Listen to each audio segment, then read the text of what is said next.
নমস্কার বন্ধু, আমার রাষ্ট্রকৃষ্ণ চ্যানেলে সবাইকে স্বাগতম। তো আমি আমার আগের ভিডিওতে বলেছিলাম যে বন্ধুরা তোমাদেরকে আমি বলে দেবো কোন গ্রহ ভালো থাকলে কোন ব্যবসা তোমরা করবে। অনেক সময় দেখা যায় যে বন্ধুরা তাদের জন্ম নক্ষত্র বিচার না করে, গ্রহ না দেখে যে যার যে ব্যবসা হবে না সেই ব্যবসা করতে গিয়ে প্রচুর টাকা ইনভেস্ট করে প্রচুর টাকা লস খেয়ে যায়। তো আমি চাই সেরকম তোমরা কোনো সমস্যায় না পারো। তো আমি এখানে কিছু আমার ভিডিওর মাধ্যমে বলে দিচ্ছি। দেখা যাচ্ছে যে যার চন্দ্র খারাপ থাকে সে যদি লিকুইড ব্যবসা করতে যায় সে তো লস খাবেই, ঠিক আছে।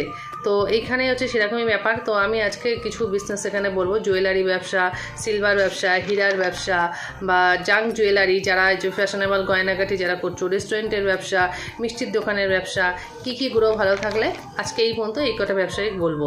তো তোমাদের মধ্যে যেসব বন্ধুদের এইসব ব্যবসাগুলো আছে তারা অবশ্যই মিলিয়ে দেখে নিও। তো জুয়েলারি ব্যবসা হতে গেলে কিন্তু আমি আগের ভিডিওতেও বলেছিলাম জন্মলগ্নের 2nd, 7th, 10th ঘর ভালো দেখতে হবে এবং রবি খুব স্ট্রং থাকতে হবে, তাহলেই কিন্তু সোনার ব্যবসা ভালো হবে। তো দেখা যাচ্ছে তার এই ভালো ঘরগুলো 2nd, 7th, 10th ঘরে রবি আছে, বৃহস্পতি আছে, তাহলে কিন্তু সোনার ব্যবসা হবে। সোনা মানে সেখানে একটা মা লক্ষ্মীর ব্যাপার চলে আসছে এবং সোনার ব্যবসা মানে কি, এটা খুব বড় ব্যবসা একটা, ঠিক আছে, অনেক মূলধন নিয়েই ব্যবসাটা করতে হয়। তো এই গ্রহগুলো যদি তোমাদের ভালো থাকে তাহলে কিন্তু ভালো হবে। তো অবশ্যই যদি সেগুলো খারাপ থাকে তো অবশ্যই তো সেটা প্রতিকার করতেই হবে। সিলভার ব্যবসা, যারা রূপের ব্যবসা, রূপা আর কি, ঠিক আছে, রূপার ব্যবসা যারা করছো তাদের কিন্তু চন্দ্র ও শুক্র খুব ভালো থাকতে হবে, 2nd, 7th, 10th থাকতে হবে। এবং কর্কট রাশি যদি শুক্র, কর্কট রাশি চন্দ্র থাকে, বৃশ্চিক থাকে, মীন রাশিতে থাকলে কিন্তু খুব ভালো। যারা হীরার ব্যবসা করছে, এটা তো বিশাল বড় ইনভেস্টের একটা ব্যবসা, যে কেউ হীরের ব্যবসা করতে পারে না। তো সেখানে কিন্তু অবশ্যই বৃহস্পতি আর শুক্র 2nd, 7th, 10th ঘরে রাহুর দৃষ্টি বা রাহুর কানেকশন অবস্থান কিন্তু খুব ভালো থাকতে হবে। বিশেষ করে শুক্র কিন্তু খুব স্ট্রং থাকতে হবে এবং বৃহস্পতিতেও স্থিতি থাকতে হবে। দেখা যাচ্ছে সব ভালো আছে কিন্তু যেগুলো খারাপ আছে অবশ্যই সেই গ্রহগুলো প্রতিকার করবে বন্ধু। আর যারা জাং জুয়েলারি করছো, ফ্যাশনেবল গয়না যারা করছো, তাদের কিন্তু বুধ আর শুক্র খুব ভালো থাকতে হবে, 2nd, 7th, 10th ঘরে থাকতে হবে এবং বুধ শুক্র যুক্ত থাকতে হবে। এক ঘরে থাকলে আরও খুবই ভালো। যারা রেস্টুরেন্ট বা ফুডের ব্যবসা যারা করছো, খাবারের ব্যবসা, তাদের কিন্তু জন্মছকে চন্দ্র, বৃহস্পতি, শুক্র ভালো থাকতে হবে। আর জন্মছকে শুক্র, বৃহস্পতি ভালো পজিশনে থাকতে হবে।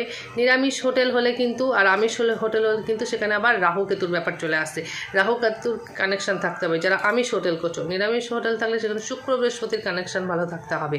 তো এই অবশ্যই এইগুলো দেখে নেবে বন্ধুরা। আর যারা মিষ্টির দোকানে করছো তাদের কিন্তু চন্দ্রের পজিশন খুব ভালো থাকে, কারণ সেখানে দুধ চলে আসছে, লিকুইড, ঠিক আছে। চন্দ্র ভালো না হলে কিন্তু দুধের ব্যবসা হয়, যত মিষ্টি আগে তো লিকুইড দুধ থেকেই ছানা ধরো হয়ে তারপর সেইগুলো মিষ্টি হয়।